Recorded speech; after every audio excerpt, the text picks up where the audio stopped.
Hello, winners, and welcome to Two for the Win with your hosts, Nick and Wil. So we are a little over a month and a half or so into the new year. How many new habits have you formed, and how many have you faltered on or haven't quite fostered yet? Well, we have an expert guide of knowledge to bestow upon you about shaping habits with our review of Atomic Habits by James Clear. But before we jump into that, please be sure to subscribe, share, and follow Two for the Win on your favorite platform. I want to give a shout out to the sponsor, Nick Menard and nickmenard.com, along with his second Amazon best-selling book, The 1% Push Legacy. Hello, Nick. Hello, Wil. Hello, winners. Happy Monday. Yes, sweet. Oh, Monday, fun day Monday. All right. So habits, we talked a lot about like discipline, accountability, feedback, emotional intelligence, psychological safety. But in terms of almost the science of habits, I think that's an area that, at least for myself, when I get off track and a habit doesn't get formed or I stray from a habit, it just makes it tough to get back to. But what are your thoughts, high level, about habits and Atomic Habits in particular? Yeah, I mean, that's a book. I think it's from like 8 years ago. I don't know. So it's probably from the end of 2019, 2018, something like that. So that's, I remember when it came out, it was very popular. So I wanted to listen to it and understand a little bit better the way that they wrote the book. And I have to say that when looking back now with the 1% push legacy, I took a lot of piece of that and extended a little bit. So I really, really appreciate the book a lot. I believe, as you know, I believe strongly in habits. Habits makes perfect, but habits needs to be worked on, and it's not a one-time thing. So I'm very excited to talk about this book and review it with you all. I agree. Yeah, it should be a fun one and some definite practical nuggets that people can take away. But before we jump into it, let's get into our favorite segment, quotes Quotes and and quips. quips. Here we go. All right. So the first one is, we're going to go a little deep. We're going to go Aristotle. So you're talking about thousands of years ago. And obviously Aristotle, very well-known philosopher in ancient Greece. And the quote is, "We are what we repeatedly do. Excellence, then, is not an act, but a habit." Thoughts on that? Yeah, if you want to master anything, like I mentioned earlier, you need to have something become a habit. But what I realize a lot during, working with a lot of people the last 25 years of my life in leadership, it's a lot of time people do something 2 times and they think that they get the habit. A habit is something that you need to work on constantly. And it becomes natural after a while, but not after 2, 3 times. And so you need to be understanding what is something that you want to become a master at and keep working on it. Never have the vision in your mind gone. You need to always thinking about it. And then when you do it 1 time, 2 time, 3 time, 4 time, 5 time, that's where it becomes a habit. But you always need to work on it, improve it, and the habits become a mastery. And that's the way I'm seeing it, and that's the way I think of when I'm listening to the quote. Yeah, I love it. And for me, I think it's, when I reflect back of my early career as a youth, I relied a lot on intuition. I relied a lot on sheer force of will, where I would get a burst of energy and I would do a lot of activity in that burst of energy, but it wasn't systemic. It was kind of like when I felt like it, so to speak.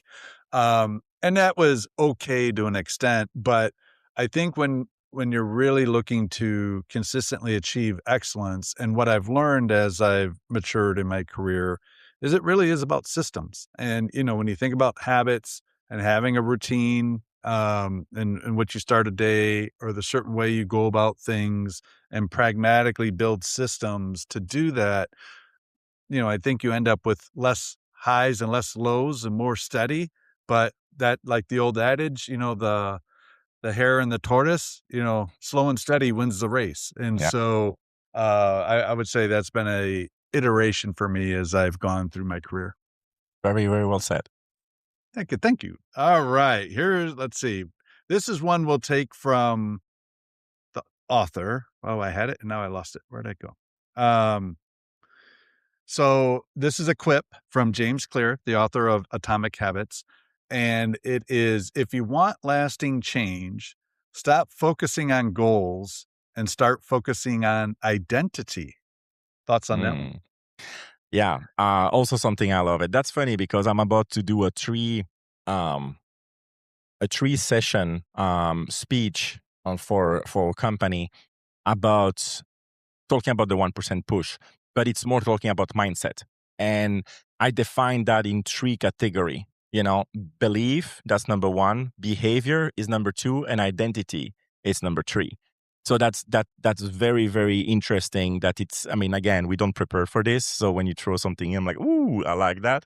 So yes, that's very, very true. Majority of people, not majority of people, but a lot of people like to be average. And they said, I'm average, I'm happy with it. When you work into a corporate role, like you feel like I'm in middle of the pot, so I have nothing to risk. All right. Well, you don't want to be average. All right. So that's the identity that you have is how do you want to identify yourself or how do you want other to perceive yourself based on your habits of your work, of your work ethic. All right. So instead of looking at goal, and I always hate that terminology, and I know we talk about it a lot. There is goal and there is target. That's very different. A goal, it's what needs to be happening for the company or for the business to be profitable or to not lose money, to be good, to be in good standing. The target, it's something that usually BU, business units, or teams, or for yourself, you put yourself a target. That's something that you want to reach that is, of course, over the goal. And that should be your focus. That should be your focus. And once you are implementing those habits and those focus into something different than the minimum, that needs to be achieved, that's where you're going to reach higher and higher and higher. And your identity are going to come as someone that has a great work ethic, that doesn't accept being average, someone who wants always more, and someone who is not satisfied until they reach that target. And then you have the overachiever. I have some names in my mind, and I know you have some as well, that until they get 100% in something, they're not happy. They see on a piece of data 98.5, they upset because they miss that one client who kept them over the edge. That's the overachiever. So where do you want to be? Where do you want to identify yourself? How do you want people to identify you within your business, your company, or whatever you are at? You want to be average? You definitely don't want to be below average. You want to be, like identify someone with a lot of positive rules, positive habits, someone who wants more in life, or you want to be identified as someone who is an overachiever.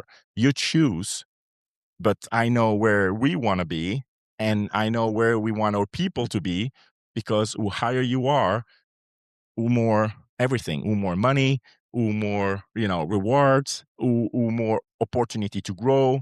So this is my long answer. I love it. Mic drop. No need to add upon it. I thought you crushed it and totally agree. I mean, I think if I summarized all that you said, but it was great for all the In English, context please, to because it was in articulate the French. point, but it's like, yeah, well, what do you wanna be known for, you know? What do you wanna be known for? That's your identity, and, so really well said, my friend. Alright, so let's shift to Atomic Habits by James Clear. This is one of those books, there's so much robust information into it. It's almost like the 21st century early 21st century workbook on how to build a system and process for success. So I know it gets cited a lot. When it came out, it was one of those things that really took the world by storm, candidly, but worth revisiting, especially, now that we're about 45 days in or so to the new year, people probably accelerating on some things and maybe not on some others. So maybe there's some nuggets they can glean from this to get all things moving forward. But the core premise that James Clear talks about is big change does not come from big goals. It comes from small behaviors repeated consistently. And I know you've talked a lot about like, how do you shrink the change? How do you do little things consistently well, recognizing those small wins and things like that. And so the central idea is you do not rise to the level of your goals per se, but you fall to the level of your systems. So if you have high aspirational goals, but you don't have the systems in place or the habits that are going to help you more increase the probability of achieving those goals, you're going to fall short. And so success is not an event. It's a process of identity. Here we go with identity again, environment and repetition. So, like we've done in some of the other reviews we've done recently, I'm going to read a few of the principles. I'll read the whole list of principles just in case we run out of time, but then I'll read some principles in batches and then allow my co-host Nick to share some thoughts. So, the key principles from Atomic Habits: 1, identity comes before behavior. 2, focus on systems, not goals. 3, the plateau of latent potential, aka why progress may feel slow. 4, make it obvious, design for visibility. 5, make it attractive, the habits to motivation. 6, make it easy, reduce friction. 7, make it satisfying, reinforce quickly. 8, environment beats willpower. 9, habits are votes for the leader you are becoming. And 10, never miss twice, how leaders recover from failure. We've talked a lot about that in our episodes about, um, psychologically safe environment and failures are really learning and growth opportunities. So, all right, that's the healthy list. So I'm going to read in batch of 3. You pick one, my friend, and we'll go deeper into one. So the first 3, identity comes before behavior. Kind of already touched on that. Focus on systems, not goals. And then 3, the plateau of latent potential, why progress may feel slow sometimes. Where do you want to go? Hmm. Well, I know we touched base on the first one, but I think I want to maybe go a little bit deeper with some example on this. Okay. For me, I mean, I call that the identity-based habits. So one of the most powerful idea of the book is that real change happens when habits are tied to who you believe you are, not just what you want to achieve. And I think that's very important to understand about the habits, the base habits or identity. So instead of saying I want to read more, you should say I'm the kind of person who reads daily.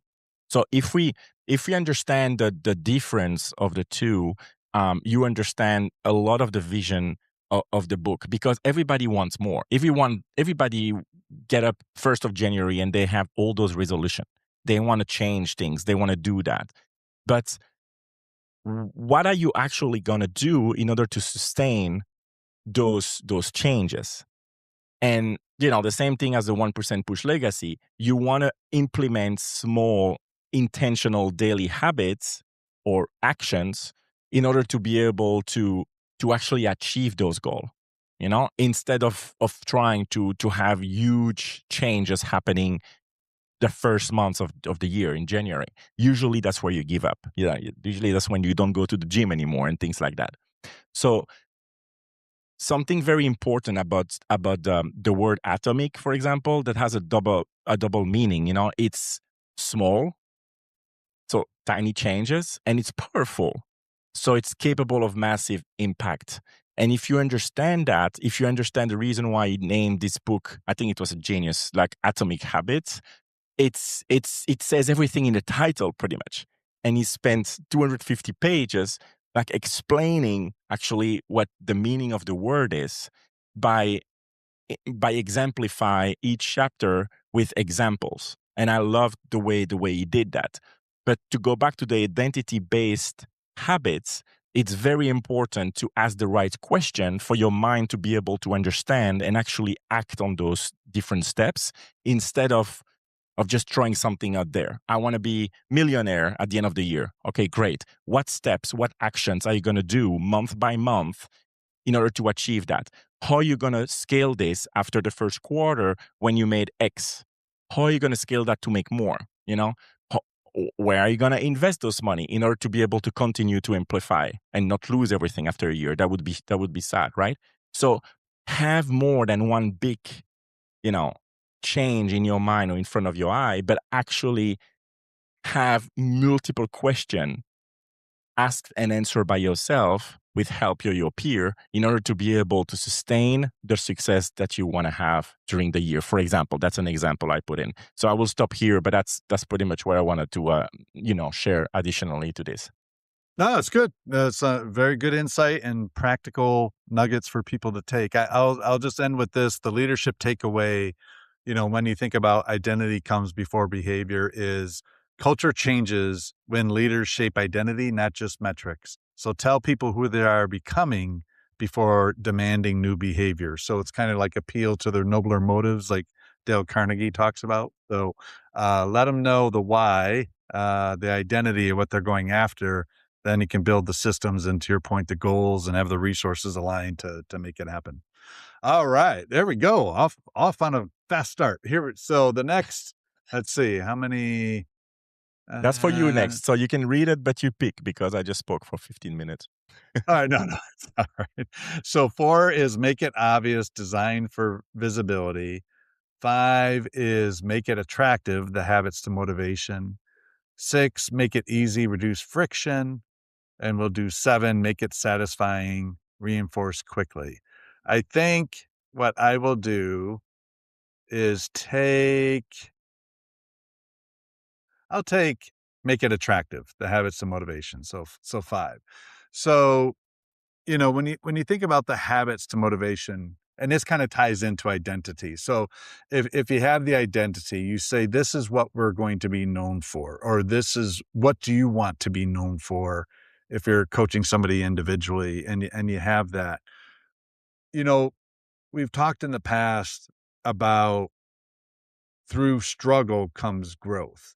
Very rarely do people grow and have great levels of success without some sort of struggle along the way. Well, you can call them failures, you can call them learnings, you can talk about external events that would bottleneck, or internal events. But at the end of the day, sometimes it's not always easy. So, like, for example, if you're the type of person that says, "Oh, there's just not enough time in the day. By the time I get the kids ready and I get my coffee, I'm off to work, and then work happens. By the time I come home, I got to take care of making sure family's taken care of, and I'm just exhausted."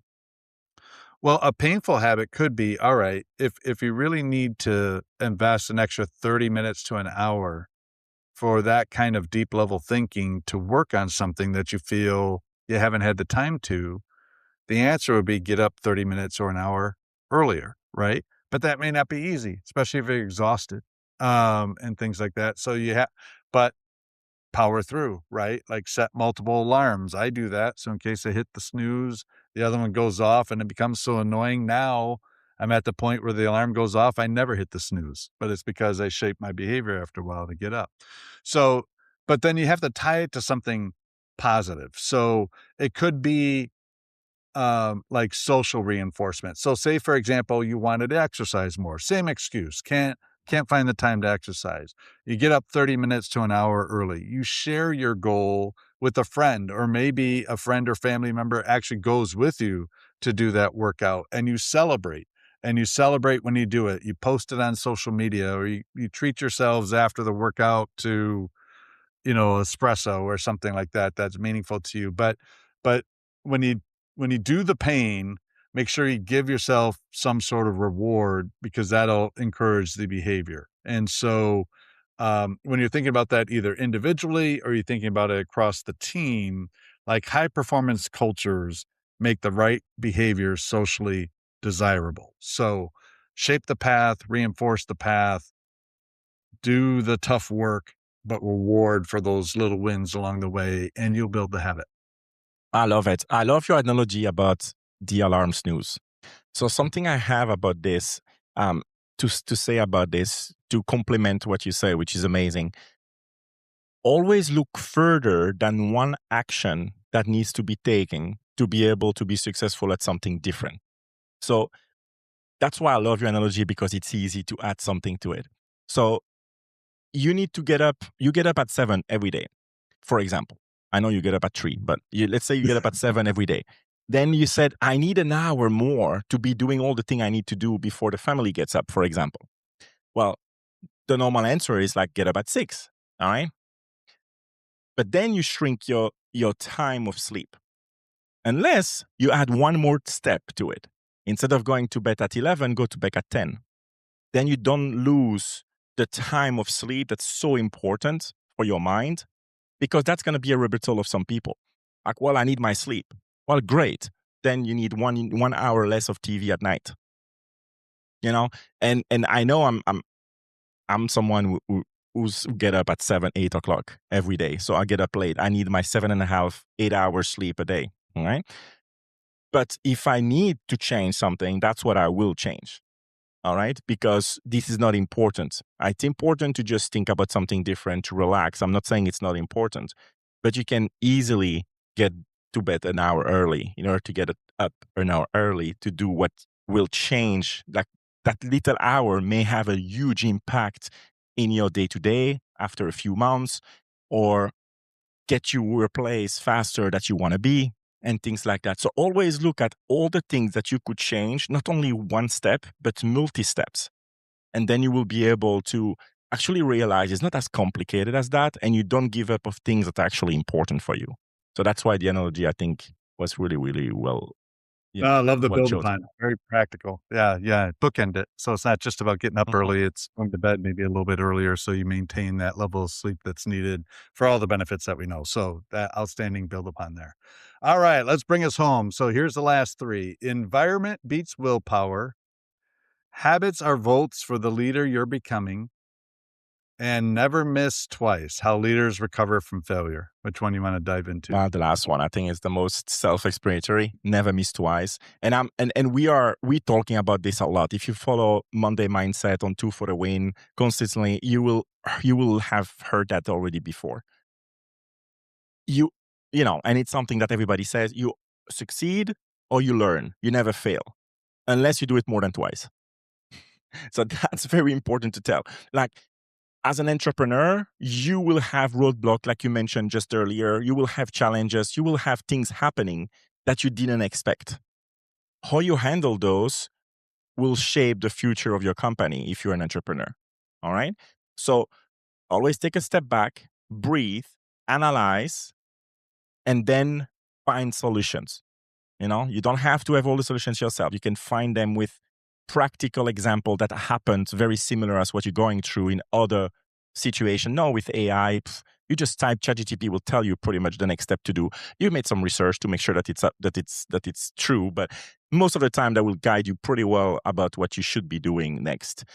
And the most important piece, always talk to your peer that you look up to about what would you do in this situation. Not that you need to do 100% of what they said, but they will probably give you some ideas about things that you should be doing or could you be doing in order to get off of this challenged situation. Now, when it's done, and next time you do the same again, then it's on you. Then you have to look in the mirror and realize I didn't learn from this mistake. I didn't, I challenged myself, but not enough because I get back to it. So it's never bad to do something once that you didn't expect and have to tweak stuff one time. But when you do the same mistake over and over again, that's the definition of insanity. So you need to be able to understand that things will happen, be comfortable with those things happening, but then move forward, learn from it, and not do it again. Yeah, I agree. So it's not about avoiding the mistake, it's about recovering quickly, reframing it as a learning and moving forward. I totally agree. So, there you have, like, 10 of the key themes. We went deep on 3 of them. If you want to check out if you haven't read Atomic Habits or you have, but it's been a long time ago, check it out on Audible, or you can find a link to the book in our description for Amazon, but highly recommend it. So the kind of wrap up about Atomic Habits by James Clear, you know, great leaders don't motivate change, they design it. So they design the systems, build the habits that's going to facilitate change. We did a recent podcast about Switch, which is a great framework for change. But building these habits, to your point that you're making throughout, it's not just about change sake, it's about striving and achieving something greater. So I guess that would be a change from maybe where you're currently at to where you are going, but a different context of change. And so excellence is built quietly. Culture is a system of habits. Identity drives behavior, and environment beats intention. Again, check out James Clear, think a switch about shaping the path. So, the best leaders build organizations where the right behavior is the easiest behavior. Make it easier to do the right thing, harder to do the wrong thing. Shape the systems and the environment that's going to keep people on the path of doing more of the right things easier. Any last closing thoughts from you before we wrap, my friend? Well, since the beginning, I said that there is a parallel with, my book, The 1% Push Legacy. I wanted to, to close that way. So the Atomic Habits teaches us that small actions compound. And basically, the 1% push reminds us that progress requires courage, ownership, and consistency.